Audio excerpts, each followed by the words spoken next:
สบายดีขออนุญาตนั่งพี่น้องเลยโซมกับเปียกลอยน้ำข้ามมาเมื่อกี้นี่พี่น้องเลยเพราะว่าแพมันอยู่ภาคนี้ก็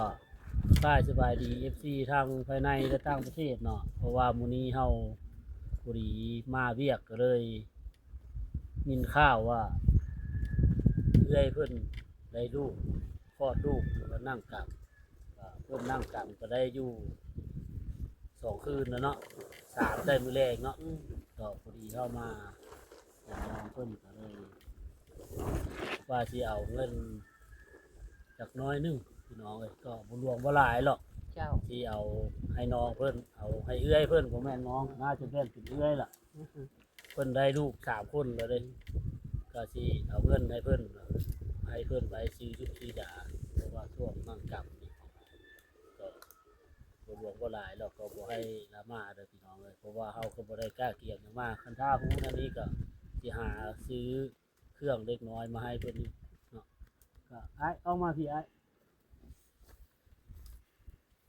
ขออนุญาตนุ่งทรงชั้นนะเตี้ย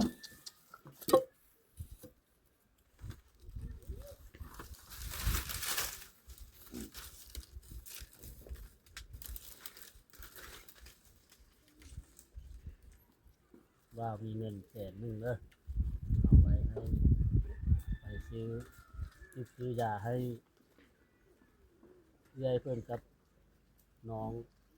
น้อยนี่แหละผู้เป็นลูกเนอะก็บ่รวมบ่หลายหรอกน้องเลยก็แต่ว่ามีน้ำจิตน้ำใจเล็กน้อยเพราะว่าเคยเที่ยวมาบ้านเพิ่นก็บางเทื่อก็ได้กินข้าวเพื่อนเพิ่นก็มีแต่ละเทื่อก็ยิงตามสภาพเนาะก็บ่มีหยังก็มีแต่ซ้ำมอบให้น้องเด้ออ้ายเพราะว่าบ้าวของใส่ก็บ่เคยเห็นแต่เทื่อนี่ครั้งแรกในชีวิตเลยพี่น้องเลยพอดีกินข้าวก็เลยมาเบิ่งเพราะว่าอยากเห็นก็หลายคนก็คือสิอยากคือสิยังบ่ทันเห็นเขาบางคนก็อยากเห็นอยู่คือบ้าวของใส่เนี่ยเพราะว่าขี่รถจักรมาเมื่อกี้ก็มาผู้เดียวเกือบลงหัวทางเข้าบ้านเติงเขารถโค้งไปโค้งมาอยู่ในบ้านน้อง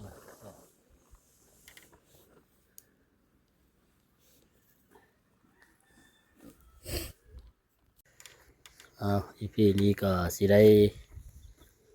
ลาเอื้อยเพิ่นครับละ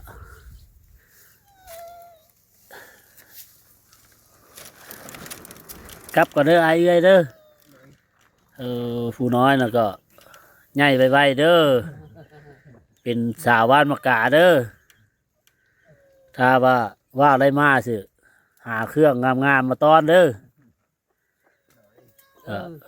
นี่เฮือนอยู่ใส่เฮือนฮะ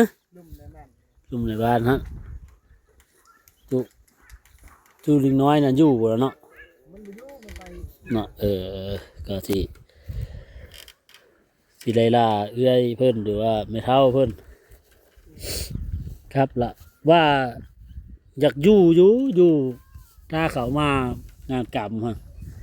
หักเมื่อคนเดียวพันยานเลยเพราะว่าสิเมื่อนอนทุ่งน้อยพูดหมดนี้นะบอกว่าป้าเครื่องอยู่ทุ่งน้อยก็สิกลับก็เด้อแม่เด้อขอบใจหลายๆได้ไปได้มาจังสิมาแวะเด้อครับผมนี่แหละมันสิอยู่ก็น้องๆเพิ่นมาดินมางานกรรมบ่วะเล็กน้อยนี่ก็มางานกรรมบ่โอ้กลางคืนก็มาบ่ได้มาเท่าเลยนี่เพราะว่าบ่อนงานกรรมอยู่เพิ่นเกี่ยวจู้ไผ่แล้วเนาะจู้ไผ่ไว้ให้ข้าเจ้าตอนแรกเนาะพูดนะก็โอ้เพิ่น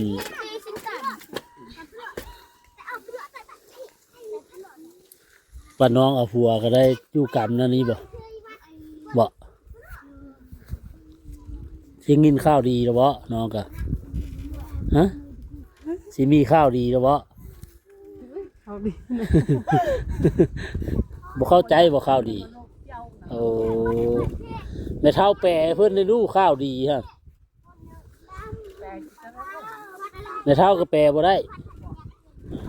อันนี้น้องเพิ่นนี่ชื่อดีผู้สาวว่านมะกาเพราะว่าเคยมาถ่ายน้องเพิ่นครับก็เด้อวันนี้เด้อบายบายโอ้ข้ามืออยู่เนาะวันนี้สิกลับแล้วพี่น้องเลยก็ถ้าได้ไปได้มากก็สิมาแวะน้องเพิ่นอีกวันหนึ่งไม่ไพ่เป็นนั้นพ่ายแพ้ฮะไปส่งไงเนี่ยไป2 คนเนาะไป2 3ก็ได้ไปไปโอ้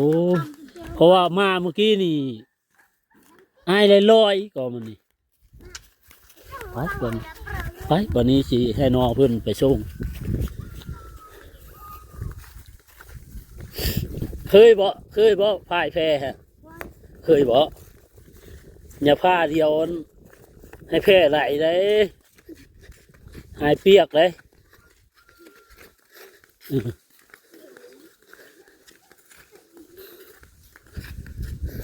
น้องเฮียนปอไหนจบละจบปอไหนจบปอ5อ้าวคือบุบไวเฮียนโตซะโอ้ยคือตอบง่ายแท้เบาหรอกขี้คานเลย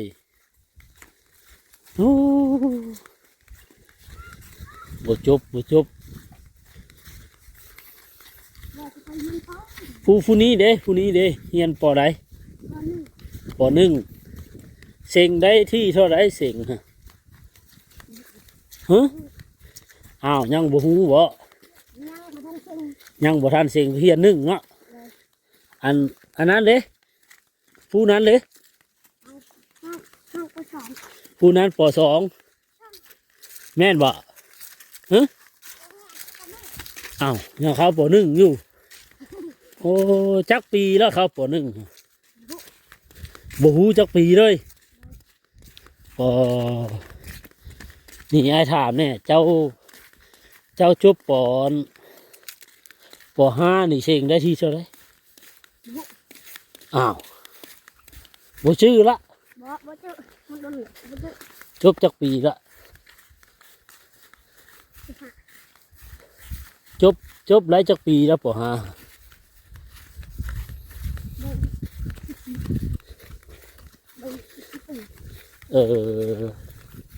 นี่ตอนนี้น้องเพื่อนกำลังไปส่งเพราะว่ามาเมื่อกี้เอาเลยลอ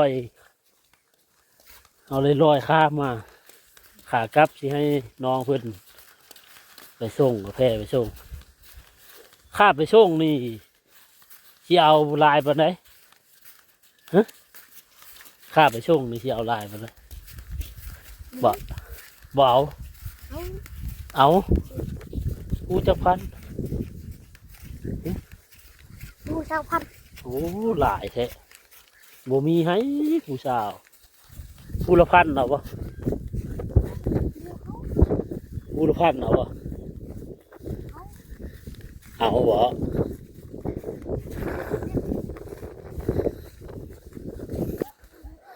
เอามาฮอดแล้วบ่นี่ไปมาฮอดแล้ววันนี้ผู้ได้เป็นพายครับเอาอันนี้ได้ไหมเขาไม่วะพายแพ้อยู่บ่เนาะให้ไอ้พายช่วยบ่พายก็ได้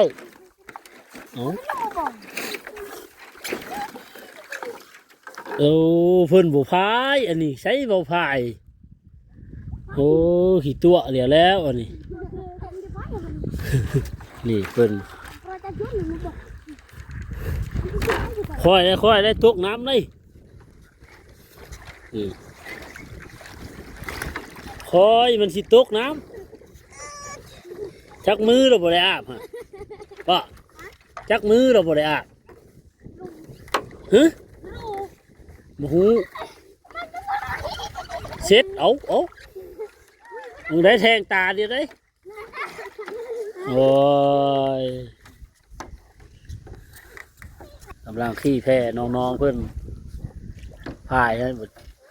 หาเพื่อนมาส่งนี่ ไปใส่ละจุลังกี้นี่สีทอดแล้วนี่โอ้อาบน้ำเลยซะ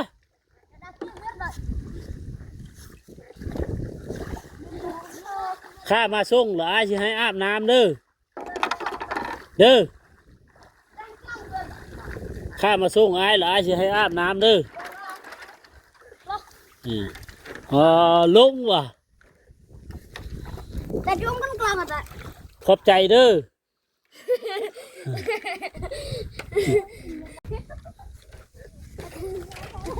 มาได้ใส่อันนี้มาได้ใส่มาได้วันตื่นก็คือบ่ดิ้นบุญงานกีฬาก่อนสักบ่อยากลิ้นเอาเสียวรถนี่ข้ามบ่เอาข้ามได้เลยสิใช่นี่บ่อย่าพาวเอาผู้ใดสิเป็นผู้จับเงินฮะจ้างเด้อไอ้ให้บ่หลายมาเถอะหน้าสิเอาขนมมาตอนเด้อนี่คนใหญ่นี่ไรเขาแพ้มาฮับเจ้าคุณสิให้เขานี่บ่ได้เอาไปบ่รู้จักนี่เพิ่นสิเอาสิทาเบิ่งเพิ่นจะเอาเพิ่นจะเอารถจักรนี่ใส่แพร่นี่พี่น้องเลยลองเบิ่งติดตามมันกันว่ามันสิแพ้บ่เอ้ยมันแพ้เคยเอาข้ามอยู่เนาะเอา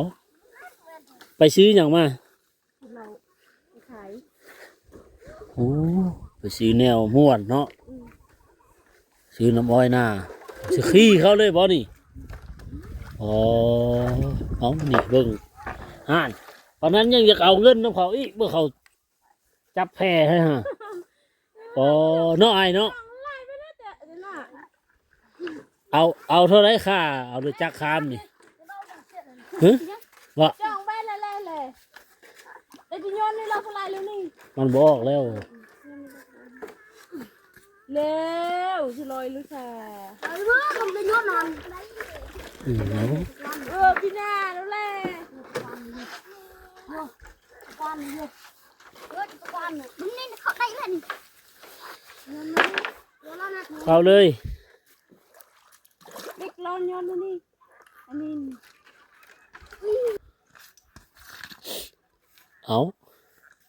เข้าไปเลยเอาเข้าได้บ่ให้อายเข้าให้บ่ยานหมูมันไม่งั้นเหรอหมูโอ้ยค่าอายเอาเข้าก็50,000เลยแล้วเอาเขานะเลยถามเขา2,000เวลาเอาเสียอายเขาอายยันล้มก็มานี่อายยันล้มเลยอายบ่เคยเจ้าแห่งเคย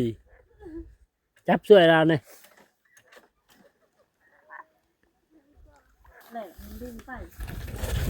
พูดเลขก่อนพูดเลขก่อนเอาพูดได้หรือเปล่านี่พูดอีกค่ายูละไอ้เอา20,000เลยยะดึงได้เด้อเอาแล้วได้แล้วแหล่งไล่เร็วมันบกขึ้นมันหลั่นเนี่ยนะ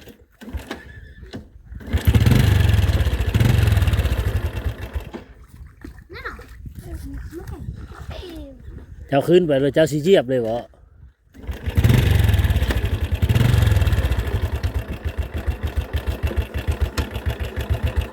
คือใส่เล็กซี่ไปเลย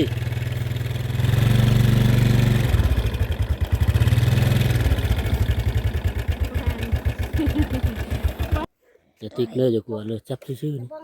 นี่นี่ให้มันเห็นแพร่ เบิ้งมาสิคุณเฮ้ยนี่เบิ้งพี่ลูก จังช่วงเลย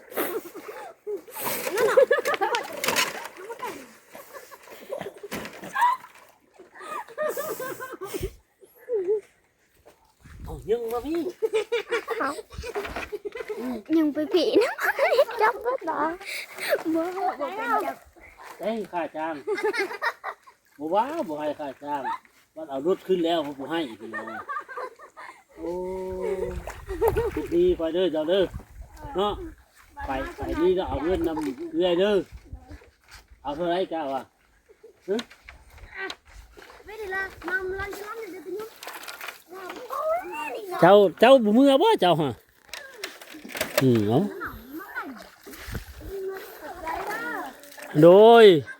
ติดหนี้ค่อยเด้อเจ้าเด้อบ่เอาก็ได้กันค่านั่นฮะบัดอ้ายมาหรือต้มไก่ให้กินได้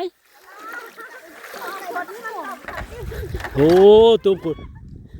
ค่อยไปเด้อแพมันสิแตกเด้อเอาไปฮอดพุ่นก็สิเอาขึ้นได้บ่น้องฮะขึ้นได้อยู่เนาะ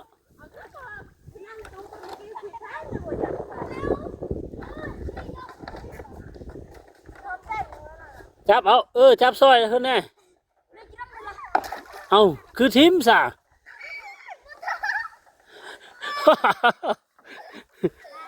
อย่าเอาตัวนั้นเลยเอาตัวนั้นเลยโอ้บายบาย